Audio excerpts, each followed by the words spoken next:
Bueno, vamos a empezar si les parece bien. A ver, vamos a empezar. ¿Qué vimos la clase pasada, Daniela? Bueno, la clase pasada estuvimos hablando acerca de,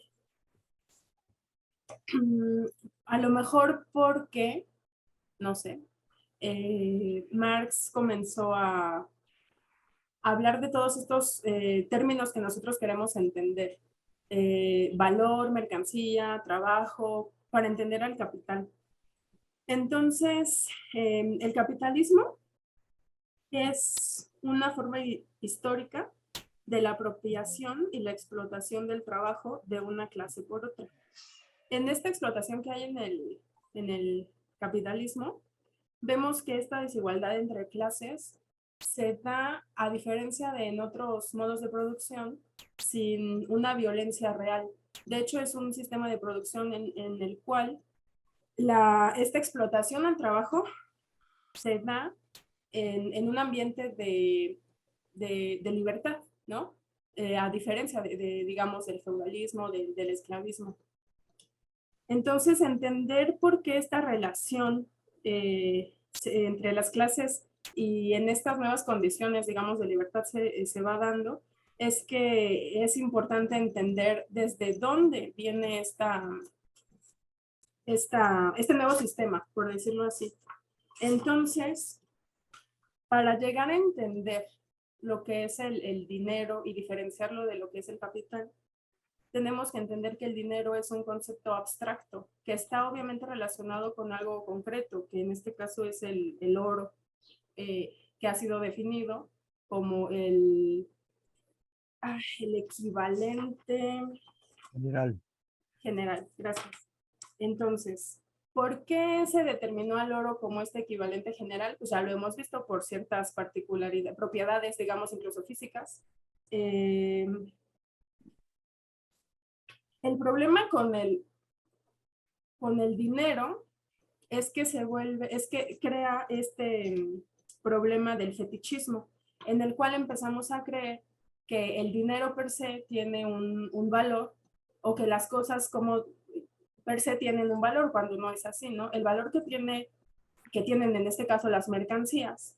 Recordemos que las mercancías también son elementos que, además de tener ciertas propiedades, entran en ciertas relaciones. Entonces, entender cómo se van formando estas, pues no sé, entidades, símbolos en el imaginario, digamos, de las personas que son partes del capitalismo, resulta, resulta muy importante para alejarnos de este problema del fetichismo, que nos hace creer que el dinero como tal tiene un valor, que las cosas como tal tienen un valor, cuando no es así. En realidad el valor que ellos tienen es el trabajo que tienen contenido en ellas. Y ese trabajo es el que también les va a ayudar a entrar en relación unos con otros. Entonces, se va a ir justamente creando el capitalismo, ¿no? Basándonos en este intercambio necesario entre productores, y que justamente después se va a empezar a notar que el trabajo no solamente dota de valor a las mercancías, sino incluso se empieza a formar algo que llamamos el plusvalor, que va a referir a, a un valor que no necesariamente está en la producción de la mercancía, sino que viene del bueno, ya me voy a detener, pero no sé si viene del intercambio o de la circulación, digamos, de las mercancías. Entonces, bueno, más o menos eso estuvimos y hemos estado viendo. Mucho mejor, Daniela, mucho mejor. Federico, ¿qué dirías de la clase anterior? Pues creo que Daniela lo resumió muy bien, pero yo agregaría que en el capítulo 2 nos centramos más en la conciencia, ¿no? En este intercambio desde la conciencia y no desde las mercancías. Es por esto que decíamos que las mercancías parecieran hablar por sí mismas y tomar vida propia, entonces el individuo pierde pues pierde noción de su agencia dentro de este intercambio, ¿no? Y se subordina hacia la mercancía. También pues creo que la determinación de la propiedad es indiferente a la dinámica dineraria, ¿no? Por esto vemos que eh, que Marx no tiene esta idea de abolir completamente la propiedad privada, más la propiedad de los medios de producción, ¿no? Pero creo que eso lo vamos a ver hasta después. Nada más lo recordaba porque pues esta cuestión del intercambio, pues me parece importante porque como estamos saliendo del fetichismo, no quisiera quedarme como con la idea de que el fetichismo nada más es subordinación hacia el capital, sino también un proceso cognitivo en donde el humano queda en un tercer lugar, queda un relegado en el diálogo de las mercancías, ¿no? ¿Qué más podría decir? Creo que, sí, creo que hasta ahí para no salirme del tema. Muy bien. Víctor, ¿qué agregarías? Yo agregaría el resumen que dio sobre el capítulo de dinero y sobre todo las características que mencionó usted sobre el dinero que permite ahora en el capital, ¿no? Es el atesoramiento y que también funciona como un medio de pago. La parte del atesoramiento se me hizo bastante interesante porque usted nos hacía ver cómo en el capital ahora el atesoramiento de riqueza es ilimitado, ¿no? Pero como cuando el dinero se convierte en capital, sí tiene ciertos límites que van causando y ocasionando las crisis, ¿no? Y como medio de pago cuando se convierte en salario y que también permite el pago a largo plazo a los obreros, ¿no? Algo que también hizo mucho énfasis usted es como el obrero, cuando es contratado por el capitalista, da crédito, da como crédito al trabajador, ¿no? Y eso se me hizo muy importante porque justo es como esta idea de, como que se enfrenta a esta idea común, ¿no? Que dicen que las empresas dan trabajo, ¿no? Cuando son los trabajadores los que dan trabajo a las empresas, ¿no? Yo agregaría esas dos partes que se me hicieron muy, muy importantes. Muy bien. ¿Qué agregarías tú, Tomás? Em, pues la clase pasada, doctor, creo que se dijeron enormidades, ¿no? Sumado a lo que mis compañeros ya correctamente acertaron a decir, me parece que las dos características importantes que se remarcaron en la clase anterior fueron, por un lado, que el dinero, una vez que llega o que surge como una mercancía equivalente, como un equivalente general, y surge además como una necesidad lógica de este intercambio, pareciera ahora encumbrarse y hacer que todas las mercancías se refieran a él, ¿no? Habíamos dicho que, bueno, esa es la primera, ¿no? La primera. Por un lado, habíamos dicho que el dinero había surgido como una necesidad lógica, pero que debía tener tres características. Me parece importante recordarlo. La primera es que necesite tener mucho trabajo acumulado, ¿no? Por eso el oro y la plata son importantes, porque el minero tarda N horas, infinidad de horas en lograr llevarlo a la superficie, ¿no? Porque recordemos que en Europa y en gran parte del mundo el oro no está superficialmente, ¿no? La segunda es que sea divisible, es decir, que pueda dividirse en cachitos más pequeñitos, porque ese era un problema cuando se refería, por ejemplo, al intercambio generalizado con ganado, era complicado mocharle una patita y tener a la vaquita y tener menos valor, ¿no? Y la tercera es que esta mercancía o esta mercancía para el intercambio general sea incorruptible, ¿no? Que pase el tiempo y que no perezca, ¿no? Eso por un lado. Por el otro lado, o la segunda gran característica que me parece interesante recalcar, es que el dinero llega a ocultar aquello que permite no, al revés. El dinero es aquello que permite la acumulación capitalista, ¿no? Mencionábamos que en otras épocas sí había acumulación de riqueza. Mencionó usted el caso eh, del señor feudal, ¿no? Que tenía, o del rey que tenía muchas propiedades y que de repente viajaba de un lugar a otro y tenía que cargar con todo ese, con toda esa riqueza, ¿no? Y en cambio, en la época moderna, el capitalista puede tener, y veíamos el caso de los multimillonarios de hoy en día, ¿no? El caso de Elon Musk, que tiene 277 mil millones de dólares en dinero, y que además lo tiene ni siquiera en físico, ¿no? Lo tiene, digamos, en digital, ¿no? Entonces, esto es importante porque el dinero permite ya la acumulación capitalista, ¿no? Jamás en la historia de la humanidad se había visto tal acumulación, ¿no? Y eso es propio del dinero, ¿no? Esta relación pues parece ahora invertida. Pareciera que todas las demás mercancías están obligadas a referirse a ella, por un lado, y Marx en las primeras dos secciones, y esto me parece también interesante recalcarlo, en las dos secciones del capítulo 3 establece que el dinero en cuanto a mercancía pues tiene también este carácter bicefalo, ¿no? Y quizá ahí me gustaría preguntarle algo porque no me quedó del todo claro en la clase anterior. El valor de uso, pues es el dinero se encumbra como este facilitador de intercambio entre mercancías. Eso me quedó relativamente claro, pero el valor de cambio no me quedó muy claro, doctor. Entonces ahí me gustaría extenderle una pregunta, quizá se resuelva en la medida en que la clase avance, ¿no? Pero creo Sí, que por el momento me quedaría con ello. en el capítulo anterior, bueno, una cosa importante de lo que acaba de decir Tomás, que es muy, muy importante, que me gustaría remarcar, es que Marx le ha dedicado muchísimo tiempo al dinero y a la mercancía, porque son las dos grandes premisas del capital, para la comprensión del capital. Sobre todo el dinero va a ser ahorita muy importante para demostrar justamente la aparición de un plus dinero, de un plus trabajo, de un plus valor. Estos últimos capítulos, sobre todo el capítulo del dinero, que como les decía es muy intrincado, y el que Marx aprovecha para hablar de crisis y tal, en realidad tiene como fundamento el mostrar que el capital va a aparecer en primer lugar, como dinero. El dinero no es capital, pero el capital hace su primera irrupción como dinero y por eso ha sido necesario comprender la génesis del dinero.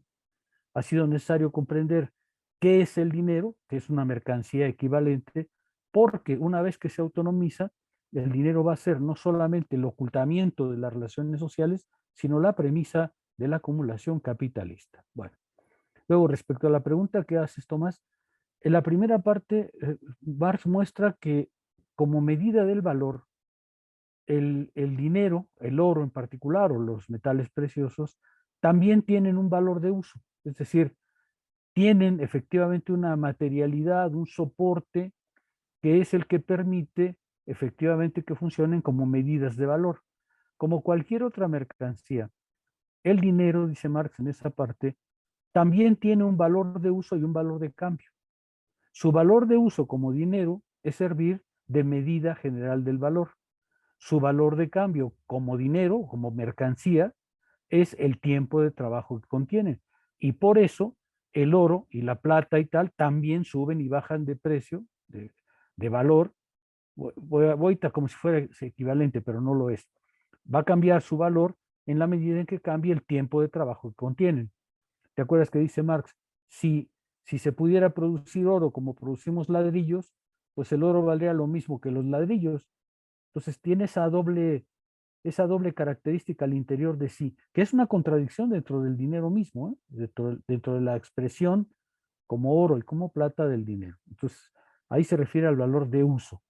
Luego, cuando habla del valor de cambio como facilitador, como, como, como medida para facilitar el intercambio, lo que dice Marx es que eso hace que el dinero se independice mucho más, porque como tratábamos de explicar, eh, en tanto que valor de cambio, en tanto que facilitador de la circulación, el dinero tiende no solamente a separarse de su origen, sino a multiplicarse porque las formas de acumulación dentro del capital son muy variadas y entonces, obviamente, el dinero tiene que cumplir diversas funciones, que son las que Marx describe en la segunda parte, como medio de atesoramiento, como medio de pago, como medio de crédito, como medio de, por ejemplo, decía Víctor, el obrero le abre eh, crédito al capital.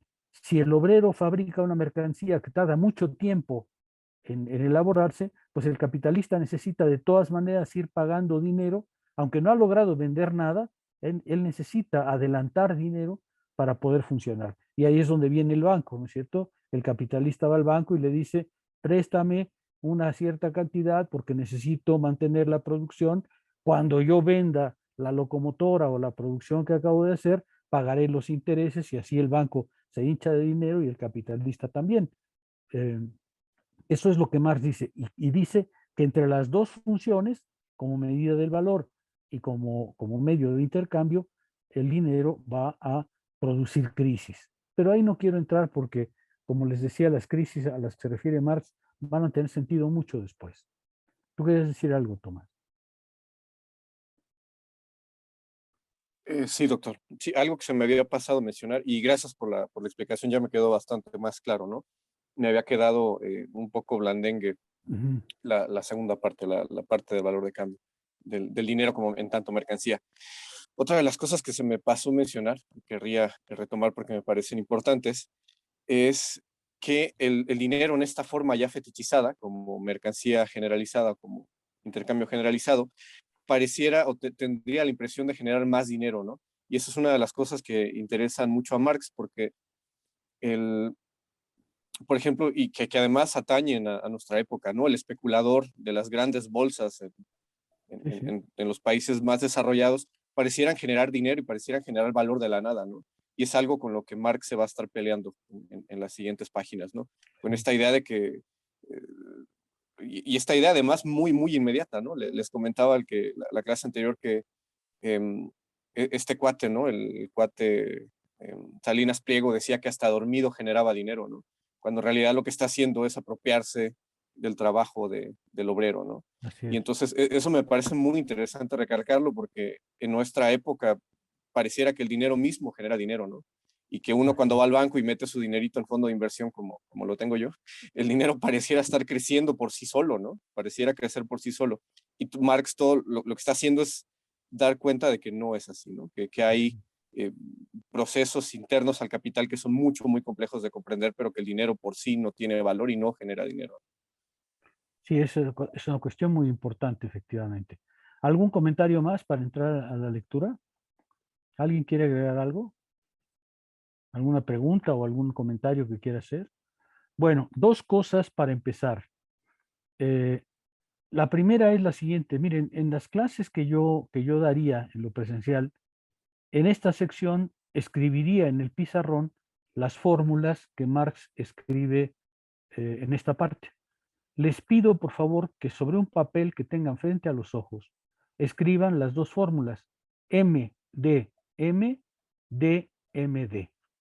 Por favor, escríbanlas y ténganlas a la vista, porque si no, pueden llegar a confundirse.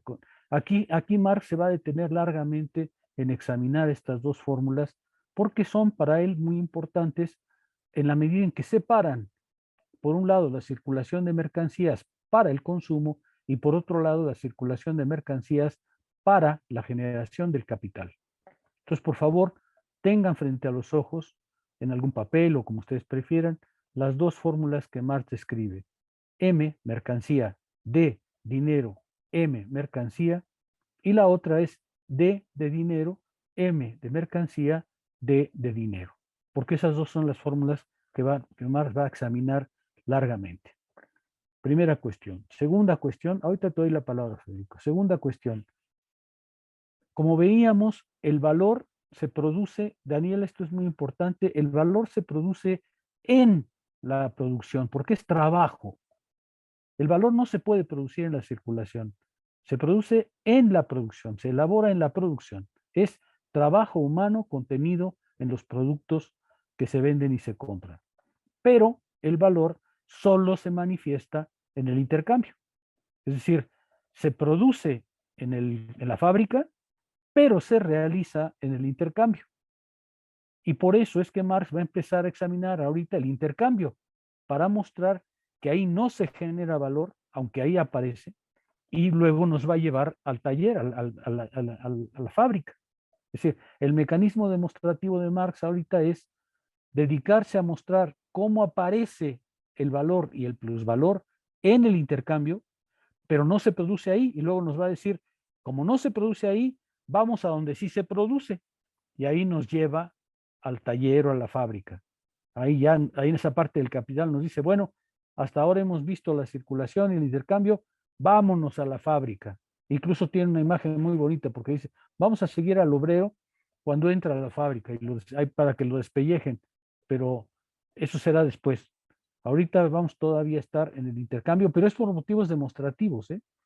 Es porque Marx quiere decir, vean cómo el valor se manifiesta en el intercambio, pero no se produce ahí. ¿Sí? ¿Sí queda claro? Federico, ¿tú quieres decir algo? Sí, quisiera preguntarle algo que me surgió de la clase pasada antes de que pasemos al tema de esta clase. Sí. Es como porque empezamos a ver como la génesis del antagonismo de clase, ¿no? Pero no me queda muy claro cómo si en el segundo capítulo, a lo que entendí, el sujeto del capital es el valor, entonces los hombres pasan a ser como, pues, en un tercer plano, no predicados. Y si o sea, mi duda es si el capitalismo es indiferente a si estos se presentan como capitalismos asalariados en esta circulación. Entonces, no sé si hay una base material en que, que podría como que explicar pues no sé, A ver, sí, sí, perdón. creo comprender. Creo comprender, Federico. A ver, creo comprender. A ver, la tesis de Marx va a ser que el capital es circulación del valor. Ese es el sujeto del capitalismo, la circulación del valor. Y es la circulación del valor la que crea las clases que ahí aparecen. Para Marx, el capital no es como un juego de fútbol en donde está, por un lado, la clase capitalista y por el otro, la clase de los trabajadores. Y luego se enfrentan. El capital no es un partido de fútbol así, no hay el equipo de la clase capitalista, de los fifís, y el equipo de la clase burguesa, los ninis. ¿Cómo les dicen? Creo que no es ninis, ¿no? Sino fifís y qué? ¿Fifís? ¿Fifís? El, Era al el, revés. el opuesto de fifí, Ah, le pasé. ¿Chairo? el chairo, es efectivamente bueno. No hay, para Marx no hay, por favor hay que ver las cosas desde el punto de vista demostrativo, Federico? Por supuesto que para la conciencia normal, la nuestra, hay ya capitalistas y trabajadores, ya están ahí. Pero Marx lo que quiere mostrar no es que están ahí, sino cómo se generan. Entonces, Marx dice, vamos a examinar el movimiento del valor, el movimiento por el cual se crea valor. Y vamos a ver cómo es el movimiento del valor el que produce las clases y las reproduce. Es decir, capitalista es aquel que dentro del proceso ocupa un cierto lugar. Trabajador es aquel que dentro del proceso ocupa un cierto lugar. Estos lugares no son fijos. Estos lugares pueden cambiar. De repente un capitalista hace malas inversiones y cae en el proletariado. ¿Por qué? Pues porque lamentablemente pasó de fifí a chairo. Pero puede pasar lo contrario, como le está pasando ahorita a este gobierno, que los chairos se conviertan en capitalistas. Es decir, que en un golpe de fortuna reciban una bendición papal y entonces reciban créditos, se puedan comprar casas, puedan empezar a hacer negocios, ¿no es cierto? Esos pasan a la clase capitalista porque ni la clase capitalista es algo en sí fijo, ni la clase de trabajadores es algo en sí fijo. Es el valor el que va a producir gradualmente las clases sociales. Pero eso te acuerdas que nos lo advirtió desde el principio. Marx nos dijo desde el principio, desde mi método, el problema es que las clases o los individuos son personificaciones de los lugares que ocupan en la producción.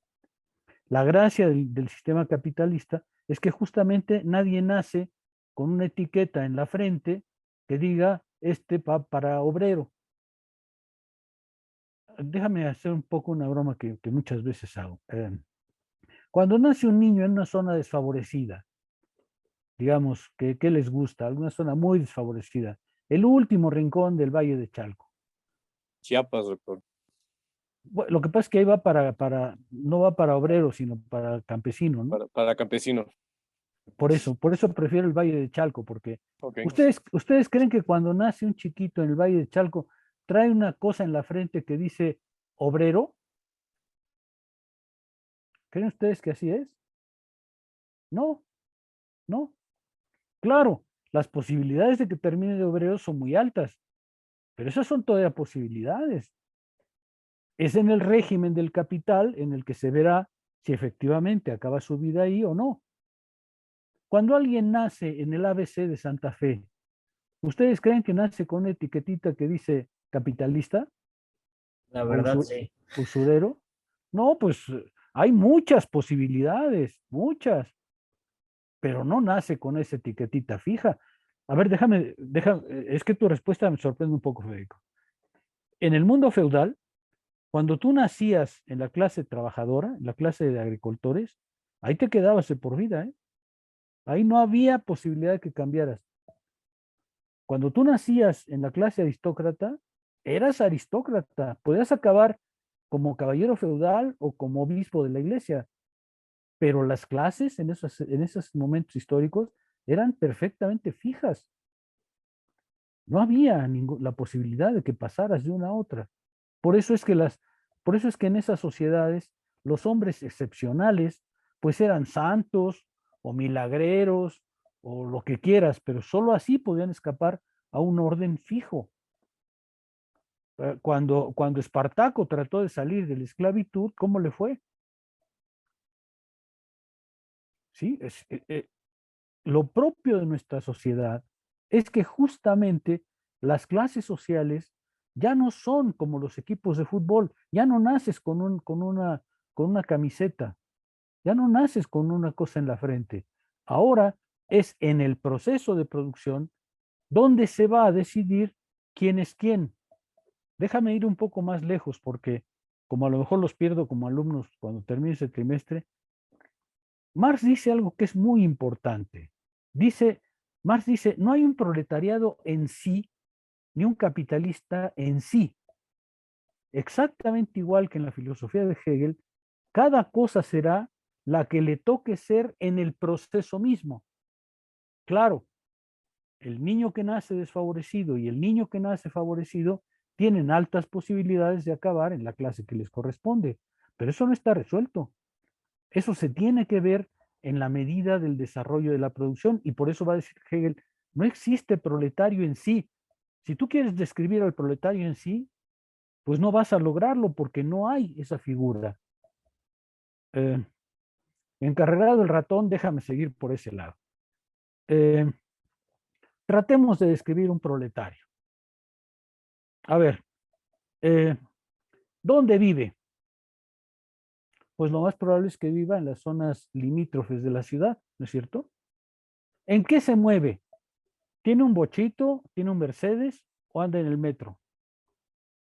Pues más Metro bien y el anda. burrito. A veces los dos, doctor. Bueno, Lo que anda. pasa es que justamente, Espera, Alfonso, espera, no me detengas ahorita. ¿A qué equipo de fútbol le va? ¿Al Guadalajara o a la América? Pues lo más probable es que le vaya al Guadalajara, ¿sí? No es cierto, doctor, le van a la América. ¿Cuántos hijos tiene?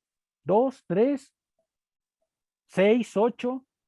Pues más bien tiene muchos, ¿no? Los que toquen, ¿no? Los que le caigan, los que Dios quiera. Luego, ¿tiene hijos solamente en una familia? Pues quién sabe, a lo mejor lo más probable es que tenga 2 o 3 por ahí. Ahora, esta descripción parece ajustarse a un proletario. ¿Será cierta? No, no, como dice Daniel, hay proletarios que le van a la América. Hay proletarios que, pues sí, tienen su bochito. Hay proletarios que son hombres muy cultos y muy bien formados.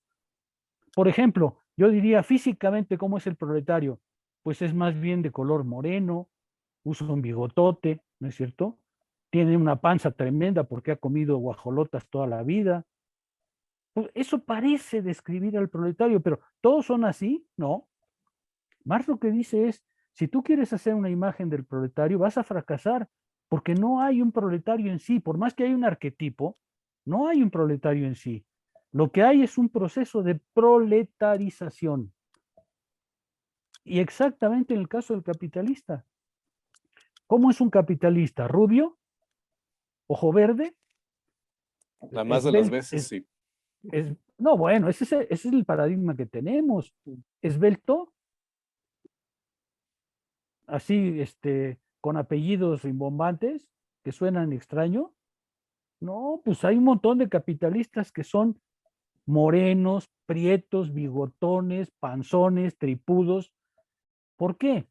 Porque otra vez, no hay una clase capitalista en sí. Lo que hay es la generación de capitalistas a lo largo del proceso de valorización.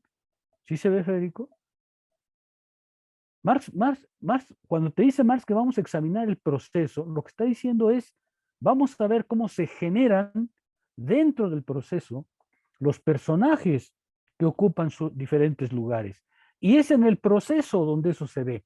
Por eso es que en sociedades como la nuestra puedes efectivamente transitar de una clase social a otra, porque la clase social no es otra cosa que el producto del proceso, no el antecedente. Déjame volver atrás. La lucha de clases en Marx no es como un partido de fútbol. No hay un equipo aquí y el otro equipo allá enfrentándose. Hay un proceso que genera las dos clases en el enfrentamiento y que crea las condiciones de diferentes tipos de enfrentamiento. ¿Sí? En Marx, y aquí es muy cercano a Hegel, lo que importa es el proceso el que constituye sus agentes, no los agentes los que crean las cosas. Eso es lo que la conciencia común ve y no se equivoca. Hay capitalistas por un lado y trabajadores por el otro, pero más lo que quiere mostrar es cómo ellos no anteceden al proceso, sino son resultado del proceso mismo. ¿Sí queda un poco más claro? Sí, pero me surgen otras dudas como, no sé si Pero serían... ahora sí, espérate, ya, Va. ya, ya hicimos el preámbulo. Lo que pasa es que como tú estás leyendo quién sabe cuántos textos de Marx por aquí y por allá, pues entonces ya tienes preguntas, pero nosotros estamos realmente empezando. ¿Sí? Va, de No, no, acuerdo. no lo Muchas tomes a gracias. mal, pero ahorita lo que importa ahorita es el proceso. El proceso. A ver, Alfonso, tú querías participar de hace rato.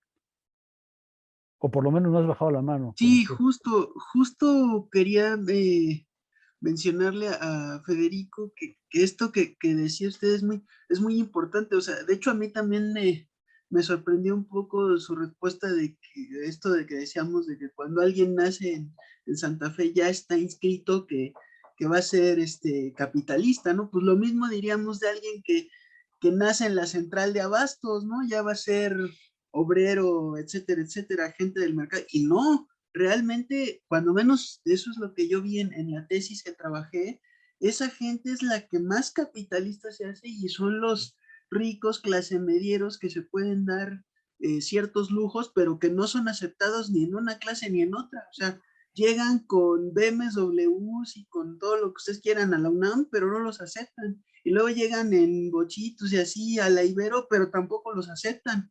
Pero el capitalismo ha hecho que el capitalismo y el consumismo ha hecho que lleguen a tener estas necesidades de consumir para encajar en un cierto punto de la sociedad en donde no son aceptados. Ese es una cosa verdaderamente terrible del capitalismo actual. O sea, puedes ser parte de una clase, pero no eres ni parte de una ni parte de otra. Por más que tengas mucho dinero o por más que no tengas nada, ¿no? A ver, sí quedó clara la cuestión para Federico. ¿Quedó clara la pregunta que hiciste? Ya si surgen otras dudas, veremos después, pero ¿quedó clara la respuesta a esa Sí, pregunta? sí me quedó claro, gracias. Bueno, ahora, les decía que tengan a la mano justamente las dos fórmulas, las tengan frente a los ojos, no nada más a la mano, son frente a los ojos, porque eso es lo que va a suceder en este capítulo. La transformación de dinero en capital. Es decir, el dinero en y por sí no es capital. El dinero en y para sí no es capital.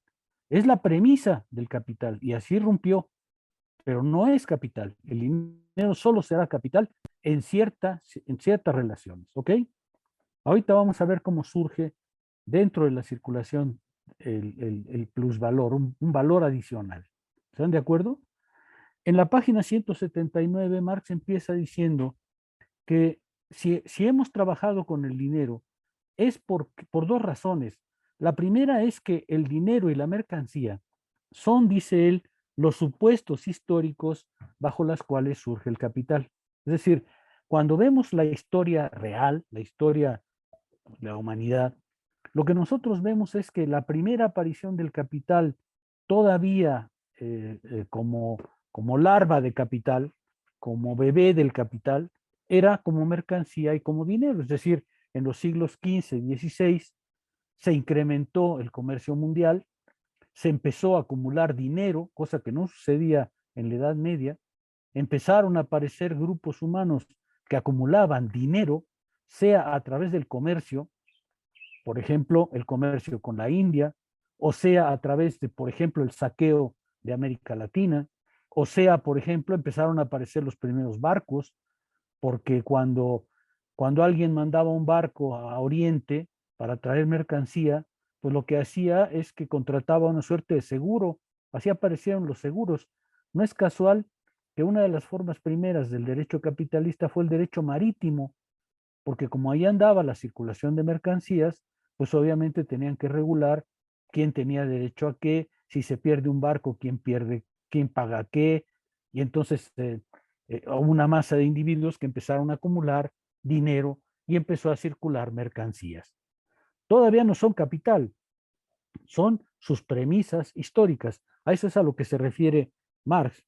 Dice en la página final, en la parte final del 179, históricamente, en su enfrentamiento con la propiedad de la tierra, se presenta en un comienzo y en todas partes bajo la forma de dinero, como patrimonio dinerario, capital comercial y capital usurario.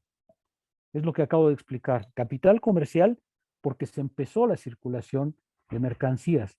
¿Se acuerdan ustedes que el descubrimiento de América, pues a eso se debe, ¿no? A que Colón quiere encontrar,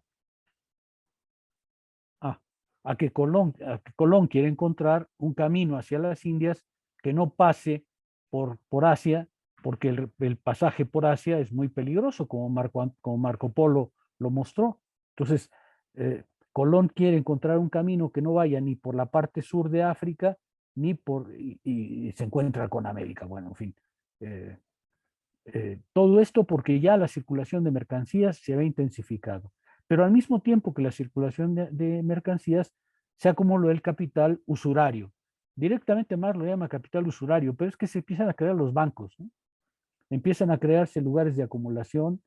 Es verdad que los usureros de la época son muy importantes. Por ejemplo, una fuente de enriquecimiento muy grande era prestarle dinero a los reyes para las guerras. Cuando Francia se peleaba con España o con Inglaterra, que era cada tercer día, pues entonces el rey francés, que no tenía para pagar sus ejércitos, iba con un banquero veneciano y le decía, oye, préstame una lana porque necesito pelearme con los ingleses. Y el capitalista veneciano le decía, pues sí, pero ¿cómo te pones, cómo te pones guapo con los intereses, ¿no? Y entonces se empezó a generar, esa parte del capital era muy importante. Los estados siempre estaban endeudados porque siempre estaban en guerra. Y normalmente, además de alimentar ejércitos, tenían que comprar ejércitos mercenarios. Entonces, era una fuente de gasto tremenda para los estados y normalmente lo podían sustentar gracias al capital usurario, pero el capital usurario iba creciendo justamente con los intereses de esa época. A eso se refiere Marx, ¿no? Dice Marx, ese producto último de la circulación de mercancías es la primera forma de manifestación del capital. ¿Sí? ¿De acuerdo? ¿Están de acuerdo? Primera razón, históricamente fue así. Segunda razón, dice Marx en 180, segunda razón, así se nos presenta. Todavía en nuestros días, para que el capital nazca, su primera aparición es como dinero. Alguien tiene que tener una masa de dinero. Dice, todo nuevo capital entra por primera vez en escena siempre como dinero. Siempre como dinero. El capital no es, el dinero, perdón, no es capital. Pero la primera manifestación histórica y visible del capital es como dinero. ¿Sí? Dice Marx, es muy importante, el dinero en cuanto dinero y el dinero en cuanto capital solo se distinguen en un principio por su distinta forma de circulación.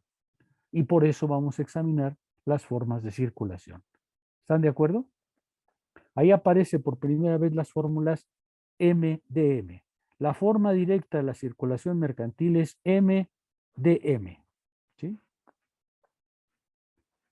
¿Cuál es esa forma? Dice Marx, una forma de circulación que empieza por la mercancía, M, se convierte en dinero, pasa por dinero y luego vuelve a ser mercancía. Marx va a explicarnos que esta forma es la forma elemental porque es la forma del consumo. Es en realidad la forma a la que, por ejemplo, nosotros, asalariados, obedecemos. Nosotros tenemos una mercancía que vender. En mi caso, son clases de filosofía. Ofrezco mi mercancía. De mi mercancía recibo dinero. Cuando la universidad me paga o cuando le pagan a Daniela sus clases. Ella vende, igual que yo, su habilidad para enseñar.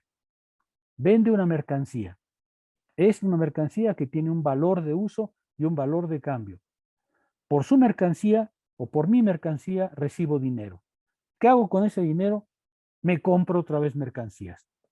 Es decir, una vez que recibo mi dinero, voy a la panadería, compro carne, compro leche, compro jugos y compro algo absolutamente necesario para vivir, que son las plumas fuentes. Bueno, la circulación mercantil en este momento es mercancía, empieza con la mercancía, se transforma esta mercancía en dinero y este dinero se vuelve a transformar en mercancía. Pero esta fórmula, como va a decir Marx adelante, es la fórmula del consumo. Es decir, es la fórmula que empieza con mercancía, termina con mercancía, pero no con la misma mercancía. Este proceso, en mi caso, empieza con clases de filosofía, pasa por dinero y termina con bienes de consumo. Leche, carne, pan, el gas, las plumas fuentes. Ahí acaba este proceso porque el dinero que yo recibo lo utilizo para comprar mercancías que consumo. Este es el primer proceso. Mercancía, dinero, mercancía. ¿Quedó claro? ¿Sí? Hay un segundo proceso. Este segundo proceso empieza por el dinero, pasa por la mercancía y se convierte otra vez en dinero. Este segundo proceso se distingue del primero porque el proceso empieza con alguien que tiene dinero, no mercancía. Con ese dinero compra mercancías. Esas mercancías que compra no las quiere para consumir, las va a revender. Es decir, alguien va a Coatepec, compra bolsas de café, ¿no es cierto? Las trae a la Ciudad de México y se las vende a Costco. El que tiene dinero va, compra mercancía, bolsas de café, pone el dinero, recibe mercancía, ahora tiene mercancía, pero no la quiere para su consumo, la quiere para vender. Y entonces viene a México, vende el producto que trajo, pero no lo hace gratis, recibe un dinero adicional. ¿Sí?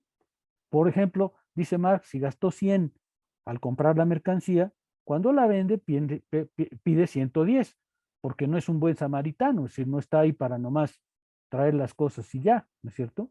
Él también tiene que vivir. Esta segunda forma es importante porque empieza con dinero y termina con dinero.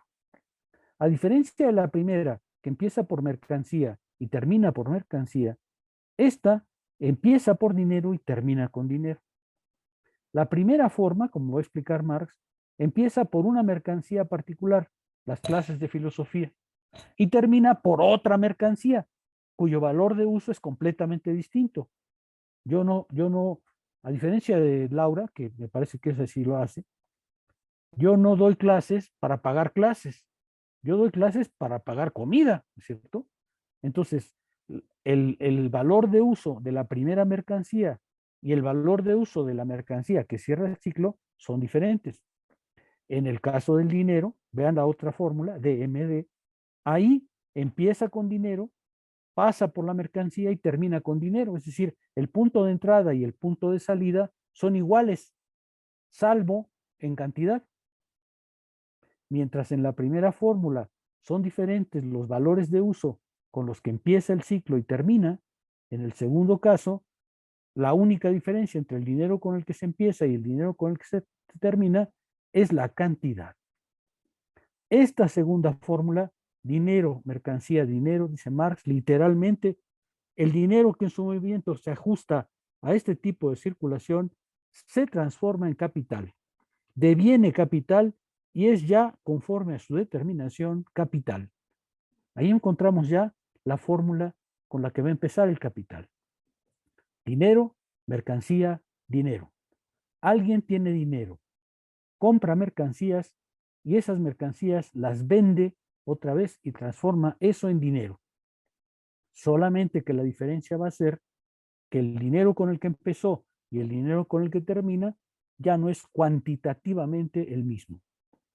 Mientras en la primera fórmula M de M la diferencia es cualitativa, es decir, la mercancía con la que empiezo y la mercancía con la que termino no es la misma, en el segundo caso la diferencia es cuantitativa.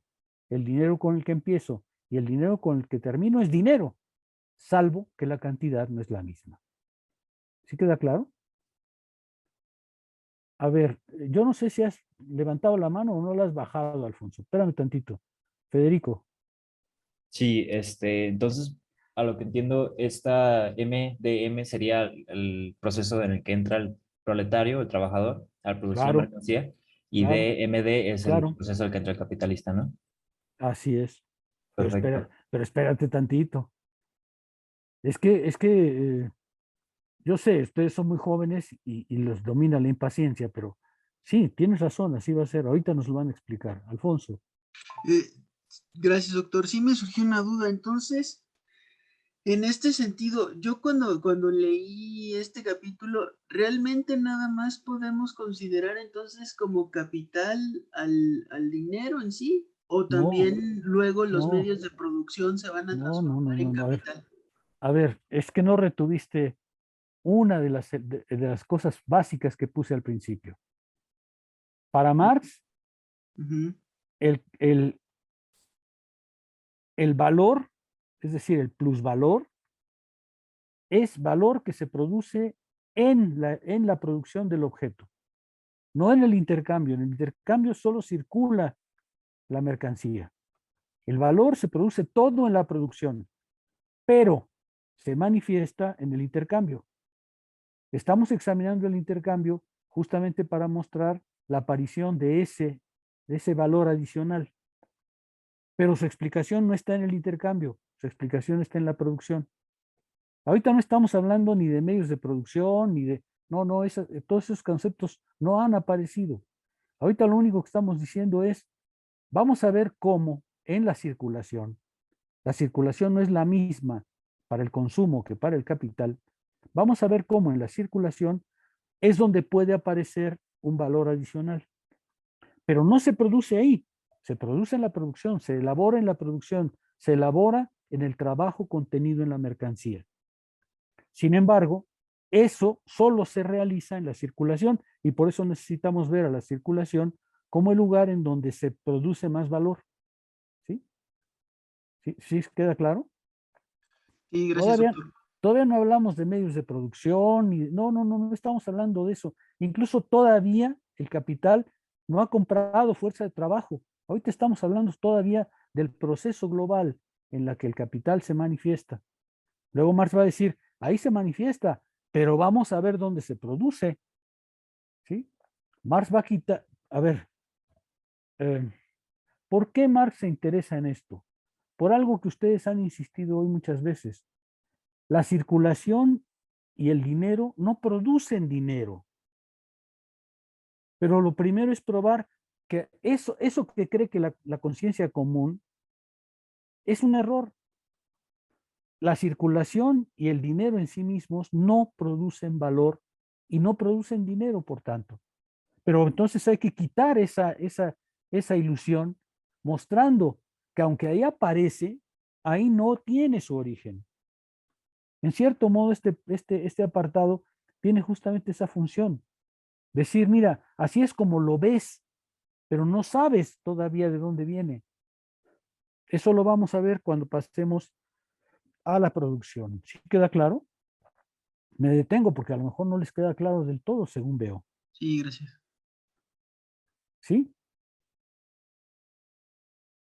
¿No les queda claro?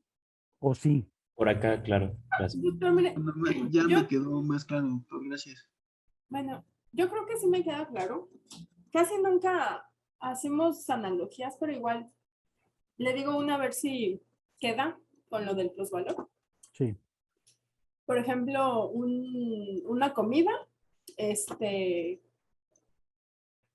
pues es cocinada, entonces podríamos pensar que la finalidad de la comida, digamos, es quitar el hambre, ¿no? Entonces, cuando alguien se la come, el buen sabor que tiene esa comida no surgió en el momento en el que la comió, sino ese sabor ya lo tiene desde que fue hecha. Entonces, no habría quien sintiera ese sabor, no existiría el plusvalor si esa No, comida, no. espérame, si esa comida no fuera comida, no sé, nadie llegaría a ese sabor. Igual si la mercancía no tuviera circulación, digamos, no entrara en el proceso, no surgiría ese sabor, digamos, que está desde la producción. No, a ver, permíteme que te detenga pronto, Sí, sí, porque sí. es que el ejemplo que tomaste es totalmente equivocado. A ver, aquí nada tiene que ver el sabor. Eh, Pensemos un momento en la señora que fabrica tortas afuera de la universidad, ¿sí? La señora que fabrica tortas fuera de la universidad, para elaborar la torta, ¿qué tiene que hacer? Tiene que ir a comprar pan, tiene que ir a comprar jamón, tiene que ir a comprar aguacate, tiene que ir a todo eso, ¿de acuerdo? Ella tiene que empezar el proceso por dinero. Es decir, tiene que tener dinero para poder ir a comprar la telera, el aguacate, el jamón, le ponemos chiles a la torta. ¿Qué les parece? Le ponemos lechuga, le ponemos quesito. Bueno, pues todo eso tuvo que irlo a comprar, ¿sí? Elabora la torta. A la señora el sabor de la torta le da exactamente igual. Ella hace la torta, y por eso tu ejemplo es muy malo, no por el sabor, sino por el valor. Ella quiere vender la torta, ¿sí me explico? No hace la torta para sí. Cuando tú vas al mercado y te compras cosas para hacer una torta, lo que estás haciendo es el primer proceso. Tú tenías dinero, compraste material, es decir, compraste mercancía que transformas en un valor de uso y te lo comes y ahí se acabó el proceso. Pero para la señora el proceso no es igual. La señora tenía dinero, compró los materiales para hacer la torta y una vez que tiene la torta que no es para ella, la va a vender. La va a vender en la misma cantidad que pagó. ¿Tú qué dirías? No, porque si hace eso, en pocos días ya no tiene nada, ¿no es cierto? La señora hace la torta y la vende otra vez por más dinero. Ahí aparece un dinero adicional. Todavía no sabemos cómo apareció y por qué apareció ese dinero adicional, pero obviamente la señora en la circulación, aquí nada tiene que ver el sabor, ¿eh? El ejemplo que tomaste es terrible porque nada tiene que, ¿a qué sabe la torta? Pues eso sabrá el que se la coma, y a la señora le da igual, ¿sí me explico? La señora puede hacer tortas ricas, pues porque le gusta hacer tortas ricas, pero, pero le da igual si la torta sabe a chancla con tal que se venda, ¿no es cierto? A la señora que hace tortas, que está funcionando como capitalista en potencia, todavía vamos a ver qué significa eso. A la señora que actúa como capitalista en potencias porque produce tortas para vender, lo que le importa es el dinero con el que empezó y el dinero con el que acabó. Claro, tiene que hacer una torta comestible, ¿no es cierto? No va a ser una torta que no te puedas comer, ¿no? No va a ser una torta con materiales de hace 15 días. Pero en realidad pasar por la torta comestible, a ella le da igual, porque su fin no es la torta, sino el dinero que va a recibir por ella. ¿Sí queda más claro? Sí, sí, doctor. Gracias. Para todos queda un poco más claro. Según parece, no. Yo pensé que era muy fácil, pero según parece, no. Sí, todo bien. Bueno, vamos a avanzar. Veamos que, Disculpe, quizá sí, solo añadir rápidamente que puede facilitar un poco la comprensión esta distinción entre la categoría de trabajo como tal y trabajo en tanto que capital, ¿no? Porque creo que justo en el ejemplo del doctor se ve cómo el trabajo en tanto que trabajo como tal, pues tiene el fin de producir valores de uso y pues el consumo y como tal, pues es una forma de trabajo en tanto que simbiosis con la naturaleza, ¿no? Y la forma del trabajo en tanto que capital, pues ya es justo una forma de trabajo encaminada a, pues, a cristalizar pues, el trabajo socialmente necesario, ¿no? O sea, justo va, el objeto del trabajo en tanto que capital es producir valor de cambio, ¿no? Y más dinero. Se empieza dinero, produces más dinero, la finalidad siempre va a ser el dinero, ¿no? Y en la otra, en el trabajo en tanto que tal, pues la finalidad es la subsistencia, la reproducción de la vida, ¿no? De, pues satisfacer tus necesidades, ¿no? Básicamente. Entonces creo que pues esa dicotomía ayuda un poco. gracias, Marco. ¿Les es útil esa explicación? ¿Les aclara un poco la cosa? Vamos a examinar, dice Marx, primero la fórmula del capital, dinero, mercancía, dinero. Dice Marx, en la primera fórmula, todo empieza por la compra. Es decir, la fórmula original, mercancía, dinero, mercancía, empieza por la venta. Yo vendo mis clases de filosofía. Esta segunda forma que estamos examinando empieza por la compra. La señora de las tortas primero tiene que comprar las cosas para hacer la torta. Ahí empieza por la compra. Dice, el dinero se transforma en mercancía, la señora compra las cosas para la torta y luego esta mercancía se vuelve a convertir en dinero. La señora vende la torta y recibe dinero. Dice Marx, pero la unidad de ambas fases configura el movimiento global que cambia dinero por mercancía y la misma mercancía nuevamente por dinero. Compra mercancía para venderla, o si se dejan de lado las diferencias formales, compra mercancía con el dinero y el dinero con mercancía. El resultado de este proceso es los extremos. Se intercambia dinero por dinero. ¿Sí? Si con 100 libras esterlinas adquiero 2.000 libras de algodón y vendo estas por 110, en resumidas cuentas habré intercambiado 100 libras por 110. Todavía no sé de dónde viene este aumento, espérense, pero por lo pronto hay un aumento. Ese aumento no se ve en el intercambio directo de mercancías, porque si dos mercancías se intercambiaran directamente, se intercambiarían por su valor. Pero como aquí apareció el dinero permite un dinero adicional, permite una manifestación adicional. Ya ven ustedes por qué importa el dinero y por qué es el fundamento del capital, porque es la primera aparición del capital. Si la señora que hace tortas intercambiara sus tortas por otras mercancías, nunca tendría un excedente, porque las cambiaría valor contra valor, ¿no es cierto? Aquí, en cambio, intercambia el dinero que adelantó para comprar los materiales de la torta por un dinero adicional, que es cuando vende la torta, porque ya le agregó valor, ya le agregó trabajo. ¿Sí? ¿Están de acuerdo? ¿Sí? Bueno. Ahora bien, dice Marx, salta a la vista que el proceso de circulación dinero, mercancía, dinero sería absurdo y fútil si se trata de cambiar la misma cantidad de dinero por otra cantidad idéntica, ¿no es cierto? Sería absurdo que la señora de las tortas comprara todas las cosas, hiciera la torta y la vendiera exactamente en el dinero que gastó. Dice Marx, en ese caso, pues mejor se hace uno atesorador, ¿no? Mejor me quedo con mi dinero de las tortas, no hago nada, pero no lo arriesgo, porque si lo arriesgo es con el fin justamente de recibir un adicional, ¿ok? ¿Sí queda claro? Dice Marx, si se vende por más o por menos, eso no cambia las cosas. La fórmula no se cambia porque la torta la pueda vender en más valor o en menos. Eso da igual, dice Marx.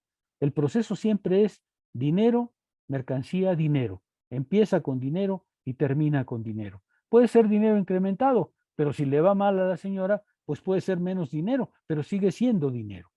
¿Sí?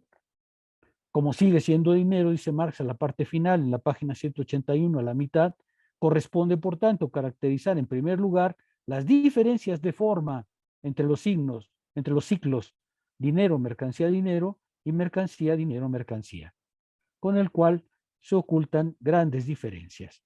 ¿Sí?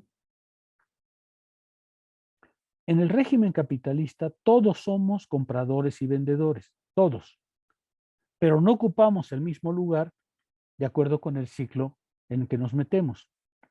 Nosotros, por ejemplo, que somos asalariados, siempre estamos en el ciclo mercancía, dinero, mercancía. Es decir, yo tengo como mercancía el valor de mis clases de filosofía, las intercambio por dinero y ese dinero lo uso para medios de consumo y ahí se acaba el ciclo. Si quiero volver a empezar, tengo que volver a dar clases de filosofía para volver a recibir dinero y volver a comprar otros medios de uso que también se consumen y el ciclo se cierra cada vez. ¿Están de acuerdo? Esas son las diferencias que vamos a ver. Dice Marx, cada uno de los dos ciclos constituye la unidad de las mismas fases contrapuestas y en ambos casos la unidad es mediada por la entrada en escena de tres contrapartes, de las cuales una se limita a vender, la otra a comprar, pero la tercera alternativamente compra y vende. Bueno, lo que distingue de antemano a los dos ciclos, vean ustedes sus notas, es la secuencia inversa de las diversas frases. La primera empieza por mercancía, sigue con dinero y se transforma en mercancía. La segunda, en cambio, es contrapuesta, empieza por dinero, pasa por la mercancía y se convierte otra vez en dinero. La circulación mercantil simple comienza con la venta y termina con la compra. Ahí la mercancía es la que constituye tanto el punto de partida como el término del movimiento. En la primera es la mercancía la que inicia el proceso y la que lo cierra. En la segunda forma es el dinero el que empieza el ciclo y el dinero el que lo cierra. ¿Sí? En la primera forma es el dinero el que media el proceso global, en la inversa la mercancía. ¿Sí? En la circulación de MD, el dinero se transforma en mercancía que presta valor como valor de uso. Es lo que estamos explicando. Yo doy mis clases de filosofía, vendo mis clases de filosofía. Podía vender, por ejemplo, si fuera muy trabajador, yoyos, ¿no? Bueno, pues vendo mi yoyo, recibo dinero por el yoyo y entonces, una vez que tengo el yoyo, como los yoyos no se comen, pues entonces con el dinero que obtuve voy a comprar medios de consumo. Voy a comprar la leche, la carne, voy a pagar el gas, voy a pagar el predial, ¿no es cierto? Si tengo un coche, pues tengo que pagar su mantenimiento, tengo que pagar su revisión semestral. ¿Sí se ve? Pero ahí termina el ciclo. Ese es el ciclo del consumo. Es el ciclo de los que somos consumidores. Termina porque empieza con una mercancía y termina con otra mercancía de naturaleza muy diferente. Empezó con clases de filosofía, terminó con leche, pan, carne. ¿Sí se ve? Al contrario, la mercancía que lanza el dinero a la circulación para retirarlo se realiza mediante la venta de la mercancía. Se desprende del dinero, aquel que lo tiene, pero con la astuta intención de echarle mano nuevamente. Se limita pues a adelantarlo, dice Marx. La señora que hace tortas adelanta el dinero que tiene al comprar el material, está adelantando ese dinero, pero es con el fin de recobrarlo. Una vez que tenga la torta, recibe el dinero incrementado. Su astucia corresponde en que, su astucia consiste en que para obtener más dinero ha tenido que adelantar dinero, comprar las mercancías que debe comprar y luego venderlas. Da igual si, por ejemplo, va al banco y pide prestado, ¿no es cierto? El banco le presta dinero y entonces con ese dinero compra tortas compra material para las tortas, hace las tortas y cuando las venda, pues ella se queda con un surplus de dinero y le paga al banco el adelanto de dinero que le dio. ¿Sí se ve? No ha cambiado en nada el proceso. Si el dinero es suyo, o se lo prestó el banco, o se lo prestó su cuñado, o se lo prestó el vecino, o lo que sea, tuvo que empezar por el dinero para poder terminar el ciclo con más dinero. ¿Sí queda claro?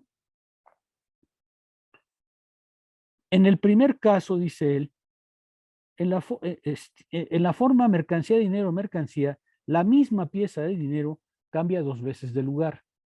El ejemplo que pone es al final de la página, dice, me voy a adelantar para que quede más claro, al final dice, se describe íntegramente el ciclo MDM tan pronto como la venta de la mercancía produce dinero con la compra de otra mercancía que la sustrae a su vez.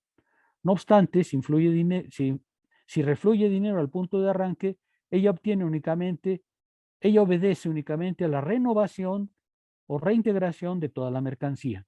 El ejemplo que da es el mismo que estamos usando. Si vendo un cuarter de trigo por 3 libras y con las mismas 3 libras compro prendas de vestir, en lo que a mí respecta, esas 3 libras, cuando compre las prendas de vestir, se habrá gastado definitivamente. Ya nada tengo que ver con ellas. Son del tendero, ¿sí? Ahora, si vendo otro cuarter de trigo, pues otra vez volveré a tener dinero y vuelta a empezar. Una vez que termine el ciclo, ese dinero que me sirvió para comprar ya desapareció de mis manos, ya se convirtió en medios de uso que se consumieron. ¿Sí? ¿Sí queda claro? Me voy a detener ahí porque el siguiente párrafo se refiere y luego vuelvo atrás. El ciclo mercancía, dinero, mercancía. Estoy en la página 183. El ciclo mercancía, dinero, mercancía parte de un extremo constituido por una mercancía y concluye en el extremo configurado por otra, la cual egresa de la circulación y cae en la órbita del consumo. Esa es la fórmula del consumo. Es la fórmula que aquellos como nosotros, como yo, que soy asalariado, vivo. Yo vendo mis clases de filosofía, recibo dinero y lo transformo en valores de uso. Por ejemplo, en ese valor de uso indispensable para vivir, que son las plumas fuentes. ¿Están de acuerdo? Ya que pagué la pluma fuente, se me acabó el dinero. Ya. Eso ya ahí se cerró. Si quiero otra pluma fuente, pues tengo que seguir dando clase, ¿no es cierto? Entonces tendremos que vernos otra vez el martes. ¿Qué le vamos a hacer? ¿Sí queda claro? Dice, por ende, el consumo, la satisfacción de necesidades o en una palabra, el valor de uso, es el objetivo final de esta forma. El objetivo final de esta fórmula, mercancía de dinero, son valores de uso. Para mí, lo que importa es vender mi mercancía, mis clases de filosofía, recibir dinero por ellas y comprar valores para vivir, valores de uso, para consumir. ¿Estamos de acuerdo? Ese es un ciclo. Ahora veamos el otro. Volvamos a la página de atrás. Ese ciclo, decíamos, empieza por dinero, el dinero se convierte en mercancía y luego esta mercancía se vende nuevamente para convertirse en dinero.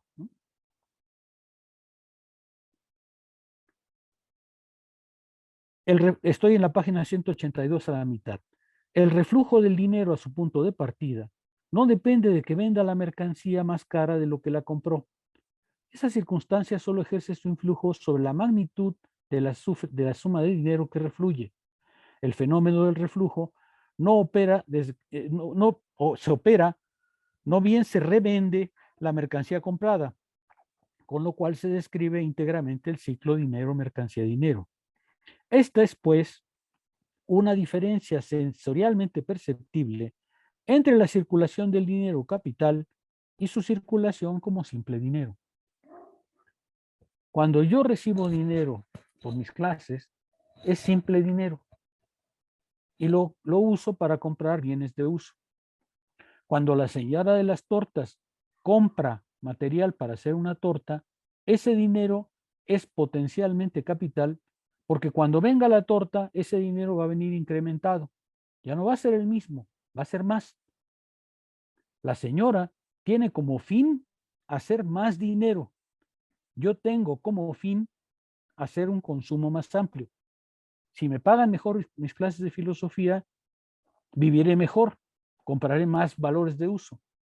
La señora, en cambio, de las tortas, lo que quiere es adelantar el dinero, comprar material para las tortas, para luego recibir dinero, si es posible, incrementado. Si es posible, porque como dice Marx, pues a lo mejor la torta se le echa a perder bueno, pero eso no cambia nada, termina con dinero. ¿Sí? ¿Sí queda claro? Esa fórmula es distinta porque ahí ya aparece, sin que se haya explicado todavía, un incremento de dinero. Por ejemplo, en el caso de las tortas es fácil ver por qué, ¿no? La señora compra material para hacer tortas, hace la torta y cuando vende la torta, pues recobra el trabajo, el valor de su trabajo, ¿no? Ya trabajó haciendo la torta, ya trabajó desde ir a la central de abastos, pegarse un COVID-19 de esos de película, ¿no? Y luego cuando tiene la torta, pues te cobra la enfermedad, el COVID, el trabajo y la torta. ¿Sí me explicó? Entonces, su fin es el dinero. Su fin no es la torta. Aquí es muy importante porque, como Marx va a decir, al capitalista no le importa el valor de uso. Eso no le importa. Tiene que pasar por él. Pero su objetivo no es el valor de uso, sino el dinero, el valor de cambio. ¿Sí? A la señora de las tortas, y por eso el ejemplo de Daniel es significativo pero equivocado, le da igual el sabor. Mire, aunque sepa chancla, siempre habrá quien se la coma y con eso basta. ¿No es verdad? ¿Ok? Y incluso hay allí algún apartado en el que dice que el capitalista se da cuenta de que la mercancía, aunque huela feo y así es mercancía, ¿no? De Así es. que, digamos que sus determinaciones cualitativas son completamente independientes de la valorización que se le da, ¿no? Sí, así es. Dice Marx a la mitad del 183 para caracterizar otra vez esta fórmula. El ciclo dinero, mercancía, dinero, en cambio, parte del extremo constituido por el dinero y retorna finalmente a ese mismo extremo. Su motivo impulsor y su objetivo determinante es, por tanto, el valor de cambio mismo. ¿Sí? Esto es muy importante para el capitalista y por eso es que es importante esta fórmula. El objetivo es el valor de cambio, el dinero incrementado. Tiene que comprar mercancía y venderla, pero el comprar mercancía y venderla para él es solo un medio. Su objetivo no es la mercancía, sino el dinero. Esa es la gran diferencia. Por eso ahí está el núcleo del capital. Lo que a ella le importa, a la señora de las tortas, la estoy usando como capitalista, aunque vean que pues como capitalista pues es muy chiquitita, ¿no? Pero empieza por dinero y termina con dinero. Ese es su fin. El sabor de la torta de Daniel aquí no tiene ninguna importancia, lo tiene para el que se la come, eso sí, pero el que se la come no es la señora de las tortas, sino otro, el estudiante de filosofía, ¿no? Que no le queda de otra. ¿Ok? ¿Está claro? Esos dos fórmulas son importantes porque una es la fórmula del consumo y otra es la fórmula del capital. Decía Federico que la primera es la fórmula del trabajador y la otra del capitalista. Bueno, no, lo que pasa es que el capitalista también es consumidor, ¿no es cierto? Tarde o temprano el capitalista tiene que ir con la señora de las tortas. O sea, capitalista o lo que sea, tiene que comer, ¿no? Entonces se convierte ahora en comprador. Todos somos a la vez uno y otro. Bueno, los capitalistas son a la vez uno y otro. Los profesores de filosofía, pues no somos capitalistas. ¿Sí me explica? ¿Sí queda claro? Dice, en la circulación mercantil simple, ambos extremos poseen la misma forma económica. Ambos son mercancías y además son mercancías cuya magnitud de valor es igual, pero son valores de uso cualitativamente diferentes. El valor por el que yo cambio mi dinero por valores de uso es un intercambio de equivalentes. Yo no le puedo decir a la señora del Oxxo o de la tintorería, oiga, pues le pago menos, ¿no? Para que yo tenga un excedente. Va a decir, no, mi trabajo vale lo que vale, entonces me paga usted el valor que tiene, ¿no es cierto? En cambio, en la otra fórmula, la cosa es distinta, porque ahí ya no es un intercambio de equivalentes. El dinero con el que se termina es mayor que el dinero con el que se empezó. ¿Sí? Marx dedica varias páginas a todo esto para clarificarles justamente este mecanismo, ¿no? La primera fórmula empieza con mercancía y termina con mercancía, pero sus valores de uso son diferentes. Las clases de filosofía son diferentes a los bienes que compro. En cambio, en la otra, empieza con dinero y termina con dinero. Ahí el dinero de entrada y de salida es el mismo, salvo cualitativamente, cuantitativamente, ¿sí? Mientras en la primera fórmula la diferencia es cualitativa, en la segunda fórmula la diferencia es cuantitativa. ¿Ok? No ocurre lo mismo con la circulación dinero, mercancía, dinero. A primera vista, por ser tautológica, parece carente de contenido. Ambos extremos tienen la misma forma, son dinero.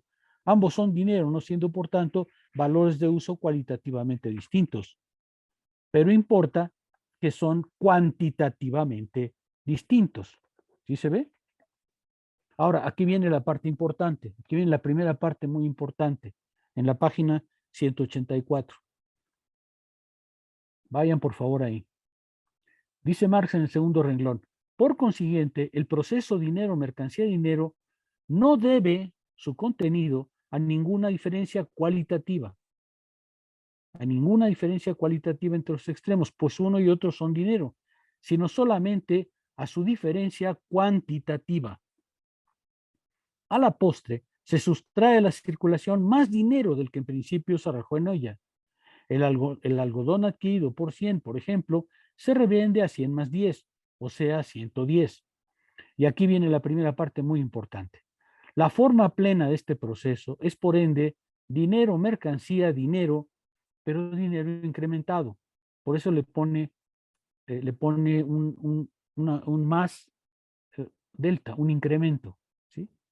Esto es igual a la suma de dinero adelantada inicialmente más un incremento. A dicho incremento o al excedente por encima del valor originario lo denomino yo plusvalor. ¿Sí se ve? Ya encontramos el plusvalor. Todavía no sabemos cómo se produjo, ¿eh?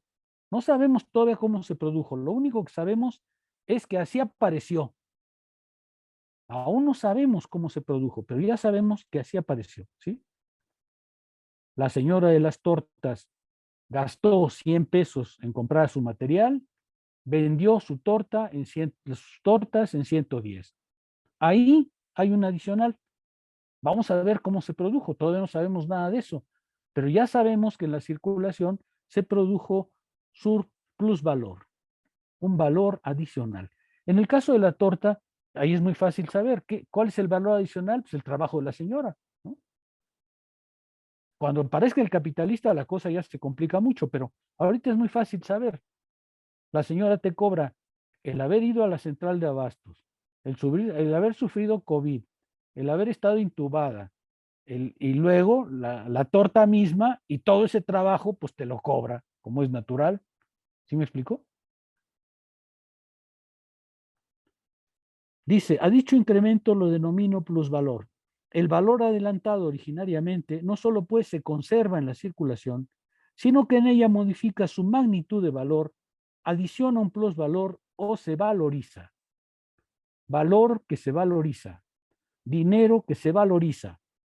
Y este movimiento, dinero que se valoriza o valor que se valoriza, eso transforma el dinero en capital.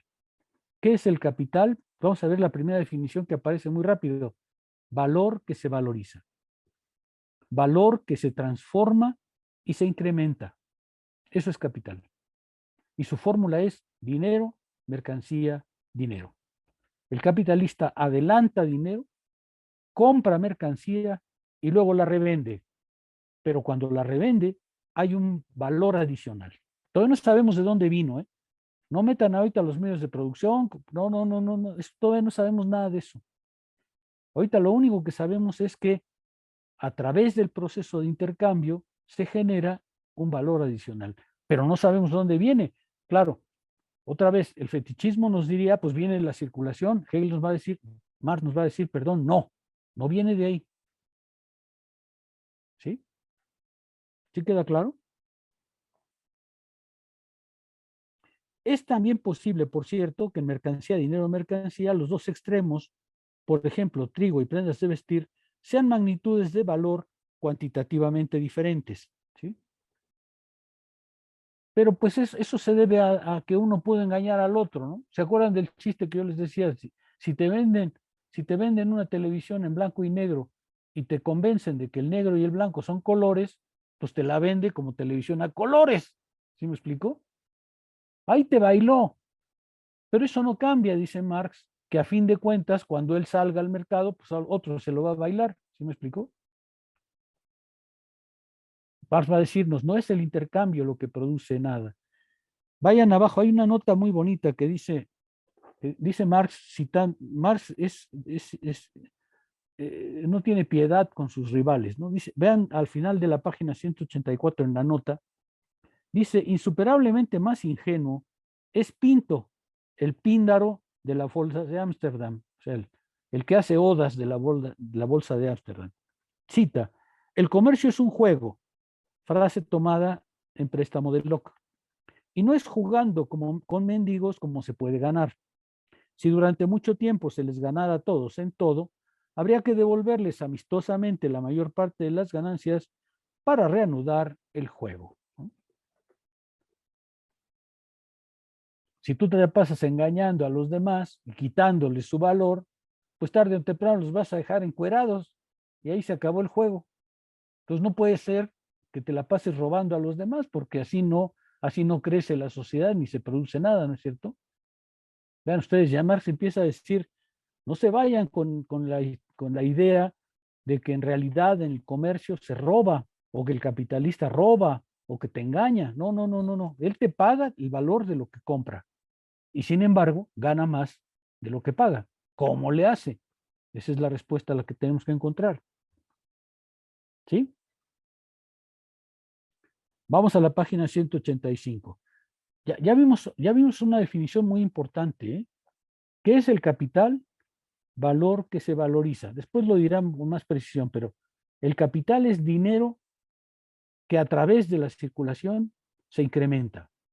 Aún no sabemos por qué, no sabemos cuál es el motivo de ese incremento, aunque en el caso del señor de las tortas, pues ya quedó claro, es el trabajo que le pone, pero por ahora lo que nos importa es, hay una suma de dinero adicional, ¿sí? Esa es la fórmula del capital. El capitalista empieza con dinero y termina con dinero. Su fin es el dinero. Su fin no es el sabor ni la torta. Eso le da igual. ¿Sí me explico? Por eso el capitalista puede tratar de vender mercancías que están muy mal hechas, porque a él eso no le importa. A él lo que le importa es el dinero. ¿Sí? Dice por el contrario, la reiteración o renovación del acto de vender para comprar encuentra su medida y su meta, como ese proceso mismo, en un objetivo final situado fuera de este, el consumo, la satisfacción de determinadas necesidades. Eso es lo que hacemos nosotros, ¿no? Por el contrario, en la compra para la venta, el principio y el fin son la misma cosa, dinero, valor de cambio, y ya por eso mismo el proceso resulta carente de término. Esto va a ser muy importante para Marx. Mientras nosotros, que consumimos, cada ciclo se cierra con el consumo y para empezar tenemos que volver a empezar todo. Es decir, si yo doy clases de filosofía, me dan dinero, la universidad me da dinero, me lo gasto en plumas fuentes, pues si quiero comer, entonces tengo que volver a dar clases de filosofía para que me vuelvan a dar dinero y yo pueda comprar otros medios de consumo. ¿Sí? Pero el ciclo termina ahí. En cambio, en el ciclo del dinero, la cosa no termina nunca, porque el dinero con el que sale el proceso, la señora adelanta dinero para tortas, vende la torta en más dinero y vuelve a empezar. Con el dinero que obtuvo después de su venta, vuelve a comprar material para tortas, vuelve a hacer tortas y vuelve a obtener dinero y el proceso no cesa nunca. porque como el fin es el dinero y no el consumo, esa circulación no cesa jamás. ¿Sí queda claro? Así es como va a funcionar el capital. Ya no va a cesar. El valor que se valoriza ya no va a cesar. ¿Sí? Por eso, dice Marx más adelante, si se trata por consiguiente de valorizar el valor, existe la misma necesidad de valorizar la 110 que la 100, ya que ambas son expresiones ilimitadas del valor de cambio y por tanto una y otra tienen la misma vocación de aproximarse mediante un incremento cuantitativo a la riqueza absoluta. ¿Sí? Más lo que está diciendo es, una vez que termine el proceso y el capitalista recibe dinero, vuelve a iniciar el proceso, pero lo vuelve a iniciar con un incremento. Ahora ya no tiene 100 en la bolsa, tiene 110. Va a volver a trabajar. ¿Sí me explico? ¿Sí queda claro? Lo que surge del proceso, dice Marx al final de la 185, lo que surge del proceso es un valor de 110 que se encuentra en la misma forma adecuada para iniciar el proceso de valorización que las 100 originales. ¿Sí? ¿Sí queda claro? Es bastante sencillo. Lo que pasa es que como somos filósofos y damos clases de filosofía, pues no sabemos ni vender tortas, ni siquiera, no puedo ni siquiera ser negociantes de tortas. La señora de las tortas sabe más del capital que nosotros, ¿no les parece? Yo no les tendría que explicar tanto a la señora de las tortas. En cambio, a los estudiantes de filosofía, oh la la, para quitarles encima la idea de los pájaros de la cabeza, es dificilísimo. ¿Sí lo ven? Bueno, vamos a la página 186.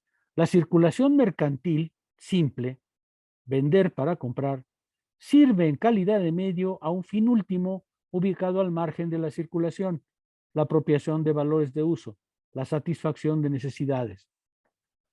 ¿Sí? Somos nosotros los asalariados.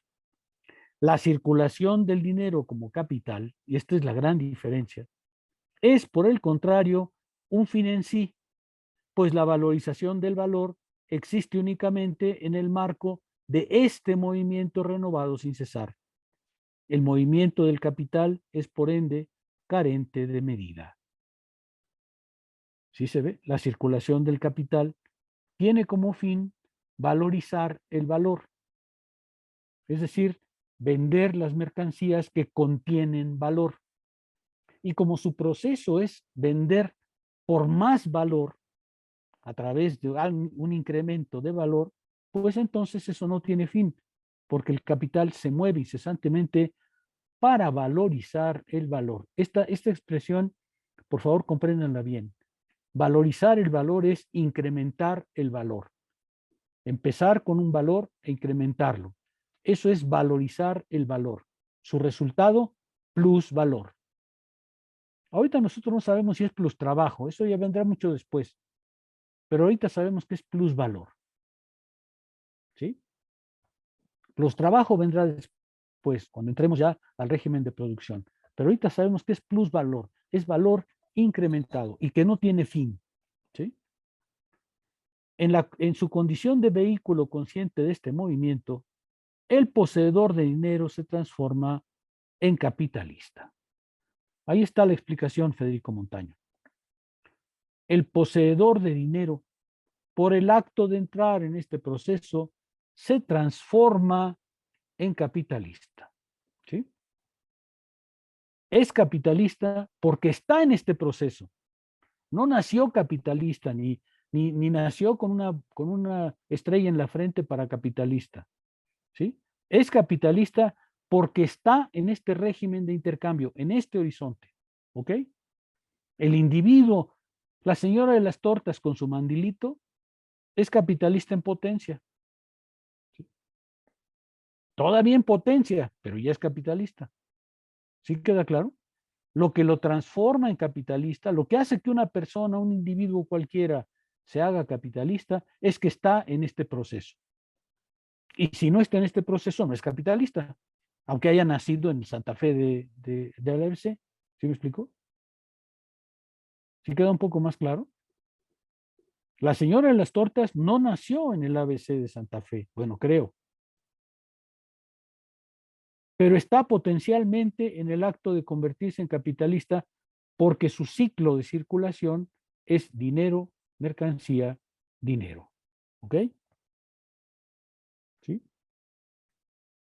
Tú quieres preguntar algo, creo, Víctor. Sí, una duda. Sí estoy de acuerdo en que la señora de las tortas, así como el ejemplo que nos pone, es una capitalista en potencia. Sin embargo, cuando revisamos o atendemos su manera de reproducción en general, y esto lo digo por ejemplo, en la unidad doméstica, ¿no? En la que pertenece, realmente su reproducción obedece a un proceso cíclico, ¿no?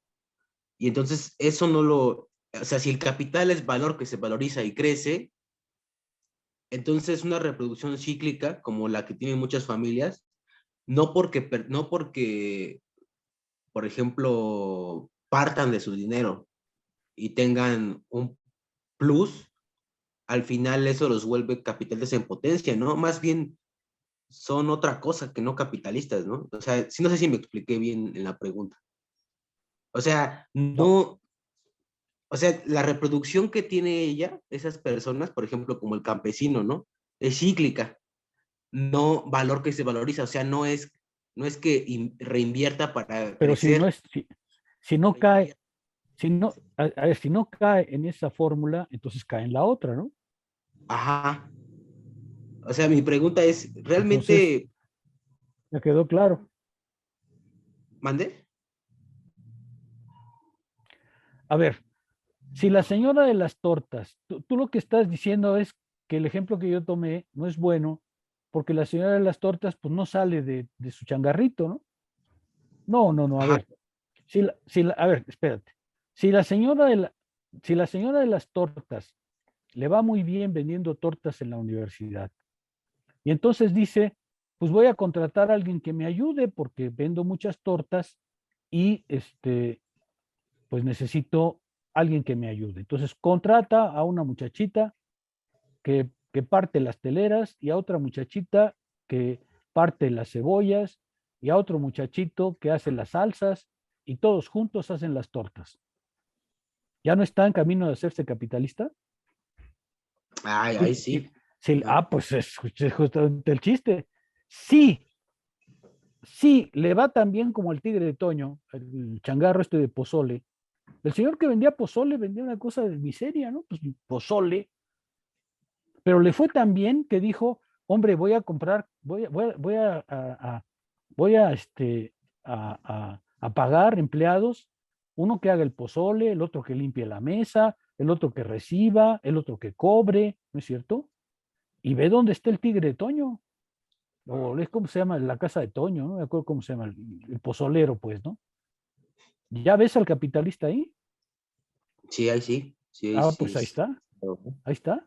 Que la señora de las tortas no pase de su changarrito, pues es porque las tortas que produce no tienen una gran demanda, pero si lograra, por ejemplo, que entrara al Tratado de Libre Comercio y sus tortas fueran a venderse hasta Canadá, pues muy pronto la tendrías de capitalista. ¿Sí me explico? Sí, Ahí está la cosa, sí, ya entiendo. ¿sí? Ujú. Lo que pasa es que la señora de las tortas, pues tiene una demanda de tortas tan pequeña que pues ella puede atenderlas casi todas. Bueno, no, alquila a una muchacha le paga a una muchacha y tal, pero pues en realidad no es capitalista, ¿no? No pasa de seguir vendiendo tortas. Y como además esa gente tiene el hábito de que todo lo que gana se lo gasta, pues entonces no va a salir de ahí, ¿no es cierto? Ujú. Si Marx bromea mucho diciendo que los capitalistas son ahorradores, eso no es cierto, dice él, pero supongamos que la señora de las tortas fuera muy ahorrativa y cada vez que tuviera una pequeña ganancia la llevara al banco. Bueno, pues tarde o temprano tendría un dinero incrementado para hacer capital, ¿no? Pero Ujú. ¿qué es lo que pasa? Que cada vez que gana un poco más, pues le compra a su hija un celular más caro y luego le hace la fiesta de 15 años, ¿no? Y entonces, pues se va descapitalizando y siempre va al mismo nivel, ¿no es cierto? pero está en el ciclo correcto. ¿Sí se ve? Sí, Bueno, gracias. voy a leer un párrafo más y me detengo. En su condición de vehículo consciente de este movimiento, el poseedor de dinero se transforma en capitalista. En Capullo era un capitalista en potencia. Ahora se transforma en mariposa. ¿Sí? Ya lo hizo capitalista la circulación. No nació capitalista, Federico, por más que normalmente los hijos de capitalistas son capitalistas, eso es cierto, pero no nació así, no nació así, eso lo hace el proceso social, es el proceso el que lo hace, ¿sí? Bueno, su persona, o más precisamente su bolsillo, es el punto de partida y el retorno del dinero. Ese es su objetivo. Por eso desaparece como persona. Lo que le importa no es su persona, sino su bolsillo. ¿Sí me explico? Él puede ser lo que quiera. La señora de las tortas puede ser buena o mala, maltratada a los perros, o a lo mejor hasta hacer tortas de perro. Pero lo que verdaderamente le importa no es la torta, sino su bolsillo. Va a empezar a pensar a través del bolsillo. Va a empezar a vivir a través del bolsillo. Ahí empiezas a ver la figura del capitalista. ¿Ok? El contenido objetivo de esta circulación, la valorización del valor, es su fin subjetivo. Su fin subjetivo. A ella lo que le importa es el dinero con el que termina el proceso y con el que empieza, por supuesto, ¿no? Y solo en la medida en que la creciente apropiación de la riqueza abstracta es su único motivo impulsor de sus operaciones, funciona él como capitalista, o sea, como capital personificado, dotado de conciencia y voluntad. ¿Sí? Ahora sí, ahora ya tienes una conciencia dotada de voluntad y de impulso, pero el impulso no le vino de él, le vino del proceso. El impulso que lo constituyó como es, como piensa, con su ambición, con su desmedida ambición, no es obra suya, es obra del proceso.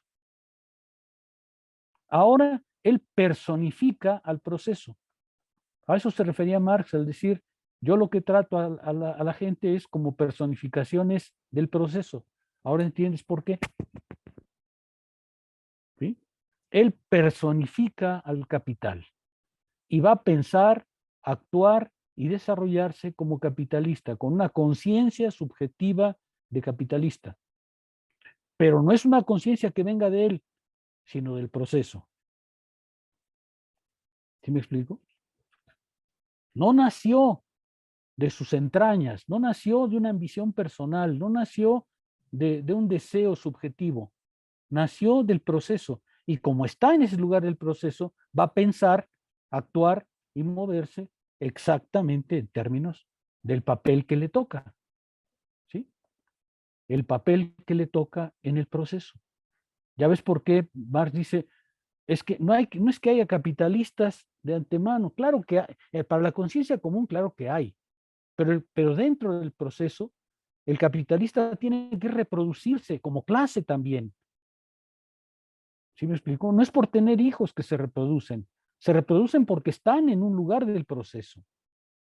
El capitalista no se reproduce a través de los hijos, se reproduce a través del papel que ocupan en la producción. ¿Sí? ¿Sí queda más claro? Ya vieron la fuerza de Marx. O sea, Marx está diciéndonos, ya ven cómo yo les puedo explicar por qué actúa como actúa. Cree que fue su voluntad, cree que le salió de la panza, de la ambición, de que nació. No es patrañas, patrañas.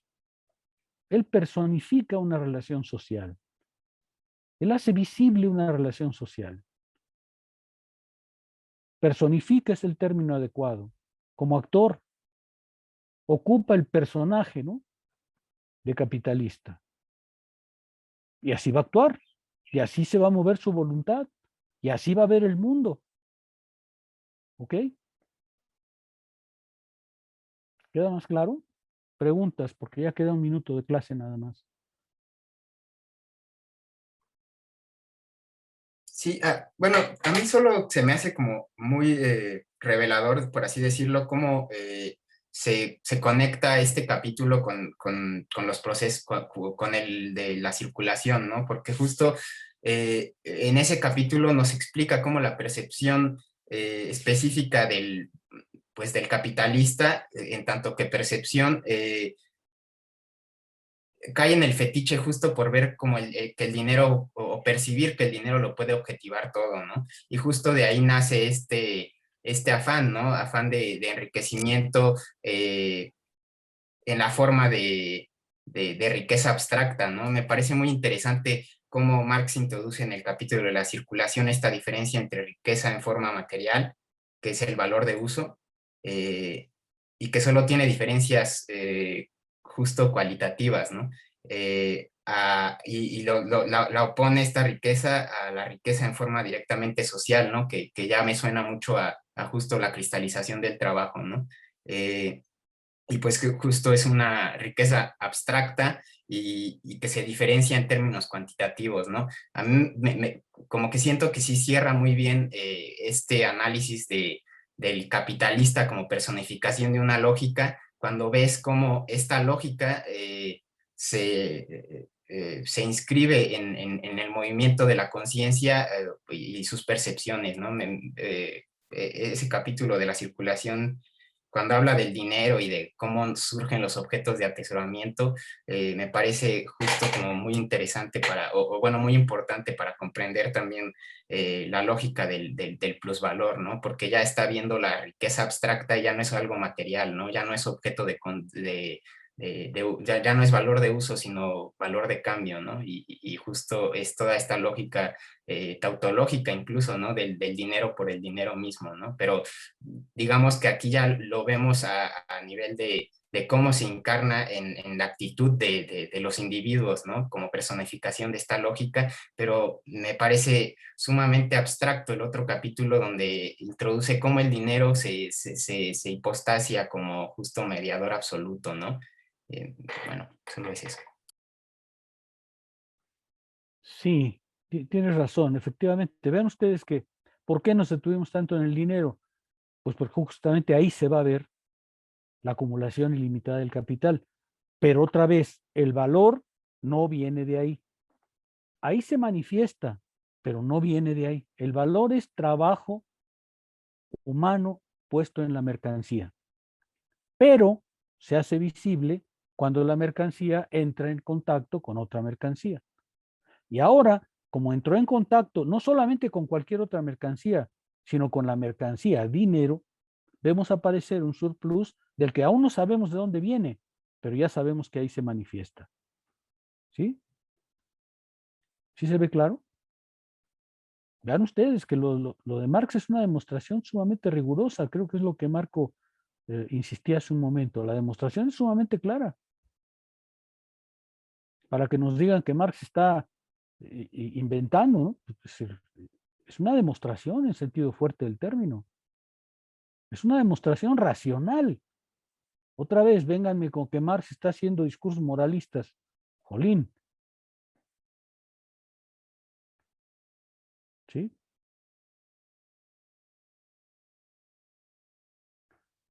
Marx está mostrándonos objetivamente el mecanismo por el cual se genera la desigualdad. Eso es lo que está haciendo, ¿no? ¿Sí queda claro? Esa es la riqueza del capital. Yo sé que vamos muy despacio, discúlpenme. Y seguramente este trimestre, pues a ver si terminamos este capítulo, que es muy importante. Y si alguien se anima, pues entonces seguirá la clase el próximo trimestre, pero por la tarde, porque les decía, tengo que cambiar de horario.